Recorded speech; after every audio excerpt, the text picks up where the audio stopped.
जैसे जैसे नॉर्थ और साउथ वियतनाम के दरमियान तनाव बढ़ता गया, वैसे वैसे फर्स्ट इंडो चाइना वार के नतीजे में वियतनामी तकसीम का इफेक्ट भी रीजनल स्टेबिलिटी पर बढ़ता गया। पिछले एपिसोड में हमने देखा कि अमेरिका ने साउथ वियतनाम की हिमायत की ताकि रीजन में कम्युनिज्म के फैलाव को रोका जा सके, जबकि नॉर्थ वियतनाम हो ची मिन की कम्युनिस्ट आइडियोलॉजी के तहत मजबूती से कायम रहा। दोनों फ्री कैन एक ऐसे टकराव के लिए तैयार हो रहे थे जिसने जल्द ही दुनिया की तवज्जो हासिल करना थी और आखिरकार 20वीं सदी की सबसे बड़ी जंगों में से एक की बुनियाद रख दी गई।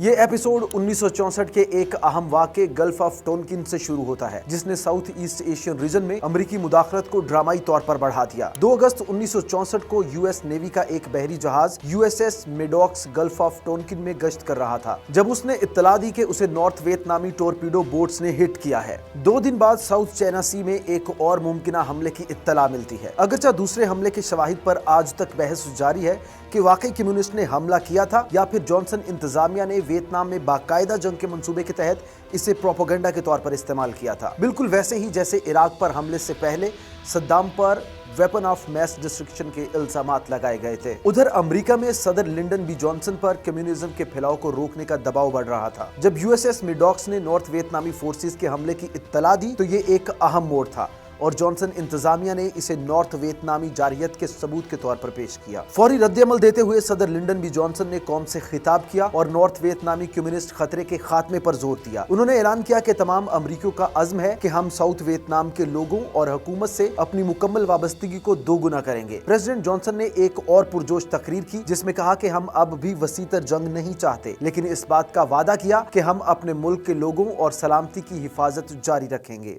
Doubt and debate are enlarged because the problems of Vietnam are quite complex. America has entered with its material power and with its moral commitment. The United States is therefore prepared, as the President determines, to take all necessary steps, including the use of armed forces. इस तकरीर ने अमरीकियों के दिलों को छू लिया, जिनमें बहुत से लोग कम्युनिज्म को एक बढ़ता हुआ खतरा समझते थे जिसे रोकना इंतहाई जरूरी हो गया था। इस तकरीर के बाद यूएस कांग्रेस ने गल्फ ऑफ टोनकिन रेजोल्यूशन पास की, जिसने जॉनसन को जंग का बाज़ाब्ता ऐलान किए बगैर फौजी मुदाखलत बढ़ाने के वसी इख्तियारात दे दिए। ये एक बड़ा अहम मोड़ था जब पहली मर्तबा अमरीकी फौजी बड़ी तादाद में साउथ वियतनाम पहुंचने लगे थे। अमरीकी सरजमीन से बाहर ये उनका पहला वॉर टेस्ट होने वाला था। हजारों नौजवान अमरीकी सिपाही, जिनमें से बहुत से अभी सिर्फ हाई स्कूल पास आउट हुए थे, वियतनाम के लिए जहाजों में सवार हो रहे थे। इनमें से कई सिपाहियों के लिए वियतनाम एक अनोखा तजुर्बा होने वाला था। घने सब्ज जंगल, अजनबी खुशबुएं और एक ऐसी जुबान जिसे वो समझ नहीं सकते थे। ना तजुर्बाकार नौजवान सिपाही चारों तरफ घने पुरस्रात जंगल में एक अनदेखी जंग लड़ रहे थे, एक अजनबी सरजमीन में छुपे हुए दुश्मन से लड़ रहे थे।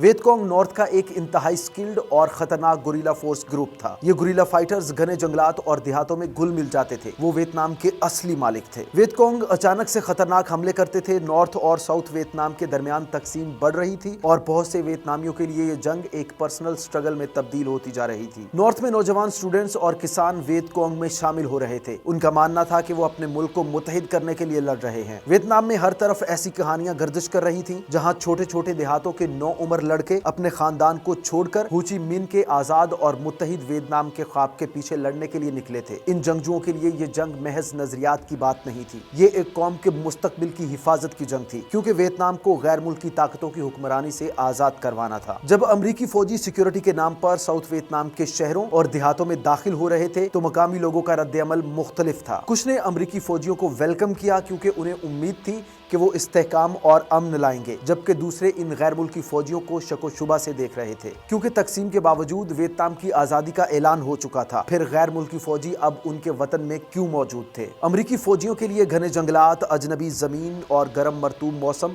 चैलेंजिंग की हैसियत रखते थे। जल्द ही उन्हें एहसास हुआ कि वो एक ऐसे दुश्मन से लड़ रहे थे जो दिखाई भी नहीं दे रहा था। वियतकॉन्ग नॉर्थ वियतनामी जंगजुओं का एक ऐसा ग्रुप था जो जंगल में छुपने और तेजी से हरकत करने में माहिर थे। वियतनाम जंग ने अमरीकी फौजियों को एक ऐसी वॉर स्ट्रेटेजी से मुतारिफ करवाया जो उनके लिए बिल्कुल नई थी, जिसे आज गुरिल्ला जंग कहा जाता है। रवायती जंगों के बरअक्स जहां फौजी मैदान में आमने सामने होते हैं, वियतकॉन्ग ने वियतनाम के घने जंगलों को अपने फायदे के लिए इस्तेमाल किया। वो लैंडस्केप में घुल मिलकर अचानक हमले किया करते करते थे। वो जंगल के सायों में छुप जाते, घने जंगल में गायब हो जाते और खुफिया रास्तों और सुरंगों का इस्तेमाल करते हुए बगैर महसूस कराए मूवमेंट करते थे। वियतकॉन्ग के लिए जंगल सिर्फ जमीन नहीं था, ये उनका एक साथी था जो उन्हें अमरीकी पेट्रोलिंग पर हमला करने के दौरान ढाल और तहफ्फुज़ फराहम करता था। अमरीकी फौजी, जिनमें से अक्सर नौजवान लड़के शहरी या मज़ाफ़ाती इलाकों से आए थे, इस किस्म की जंग को समझने और इसका सामना करने में मुश्किलात का शिकार थे। वो कन्वेंशनल वॉर के लिए तरबियत याफ्ता थे, लेकिन वियतनाम में दुश्मन कहीं भी हो सकता था और कहीं भी नहीं हो सकता था। टेक्सास के एक सिपाही टॉम एंडरसन ने जंगल में चलने के दौरान पैदा होने वाले तनाव के बारे में अपनी याददाश्त रिकॉर्ड कराई। एंडरसन के मुताबिक जंगल की हर आवाज मशकूक लगती थी। सिपाही ने अपनी याददाश्तों में हमले से पहले की पुरस्कार खामोशी को बयान किया, जिसे अचानक गोलियों की तड़तड़ाहट या किसी छुपे हुए बारूदी सुरंग के धमाके ने तोड़ दिया। अमरीकी सिपाहियों को जंगल जिंदा महसूस होता था, जहां उन्हें कुछ पता नहीं चलता था कि ये परिंदा है, हवा है या कोई आपको मारने का इंतजार कर रहा है। वियतकॉन्ग ने मजीद खतरा बढ़ाते हुए एक पेचीदा जेरे जमीन सुरंगों का इंतजाम बना लिया था, जहां उन्होंने सप्लाई जखीरा करने, फौजियों को छुपाने और हमले करने का इंतजाम कर रखा था। इन सुरंगों में घुसने के लिए अमरीकी फौजियों का एक खास यूनिट मुख्तस किया गया था, जिन्हें टनल रैट्स कहा जाता था। ये फौजी सिर्फ एक टॉर्च और पिस्टल के साथ कंजस्टेड और अंधेरी सुरंगों में जाते थे, ये जाने बगैर के सामने दुश्मन का कोई सिपाही होगा या उनका फैलाया हुआ कोई खूनखार जाल होगा। इनमें से कई सिपाही जो इन सुरंगों में दाखिल हुए, फिर अपने साथ वो खौफ और तन्हाई की ऐसी यादें लेकर वापस आए जो जंग के बाद भी कई सालों तक उन्हें परेशान करती रहीं। वियतनाम वार की पहली बड़ी जंगों में से एक नवंबर 1965 में लड़ी गई थी, बैटल ऑफ ई ड्रैंग। इस जंग ने अमरीकी और नॉर्थ वियतनामी फौज के दरमियान जंग के शिद्दत और हकीकत को वाज़े कर दिया था। ये जंग साउथ वियतनाम के दूर दराज पहाड़ी इलाकों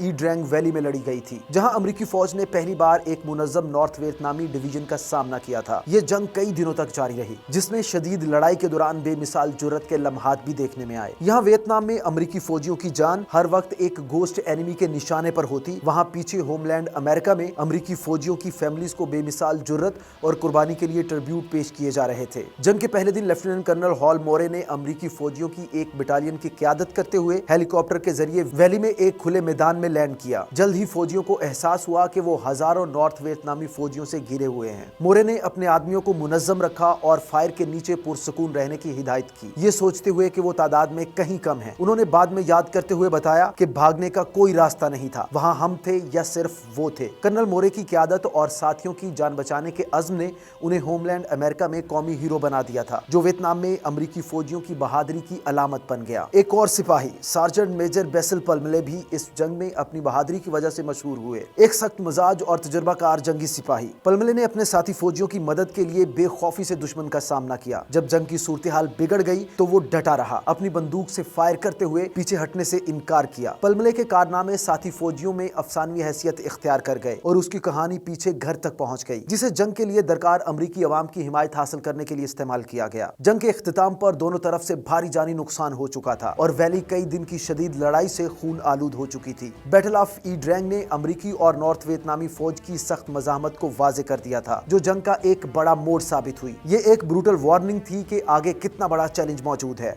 और इसी ने वियतनाम वॉर के बेरहम नेचर का तायुन भी कर दिया था। बैटल ऑफ ई ड्रैंग के इख्तिताम पर अमरीकी और नॉर्थ वियतनामी दोनों फौजों को इस जंग के भारी नुकसान का अंदाजा हो चुका था। इस जंग ने अमरीकी फौजियों को दिखाया कि दुश्मन मजबूत, पुरअज़्म और अपनी जमीन का दिफा करने के लिए पूरी तरह तैयार है। वाज़ेह हो गया था कि वियतनाम में फतह हासिल करना उतना आसान नहीं होगा जितना कि इब्तदा में सोचा गया था। बहुत से अमरीकी फौजी इस जंग से वापस आए तो वो अंदर से शदीद हिल चुके थे। वो अपने साथ सख्त लड़ाई और जानी नुकसान की कहानियां लाए थे, जंगल की अफरा तफरी भरी लड़ाई की बेरहम यादें जो उनके दिलो दिमाग पर गहरे नकूश छोड़ गई। अमरीका में जंग की खबरें अवाम तक पहुंची और अमरीकियों को जंग की हकीकत समझ आने लगी। फैमिलीज को वियतनाम से ऐसे खतूत मौसूल हुए जिनमें उनके प्यारों को दरपेश मुश्किलात और जानलेवा खौफ का जिक्र मिलता था। फिर आहिस्ता आहिस्ता अमरीकी अवाम में बेचैनी बढ़ने लगी। हुकूमत ने अवाम से स्विफ्ट विन का वादा किया था, मगर बढ़ते हुए जानी नुकसान और जंगल की खूनखार जंगों ने वाजे कर दिया था कि ये जंग आसानी से जीती नहीं जा सकती। अगले चंद सालों में अमरीकी फौज ने वियतकॉन्ग से लड़ने के लिए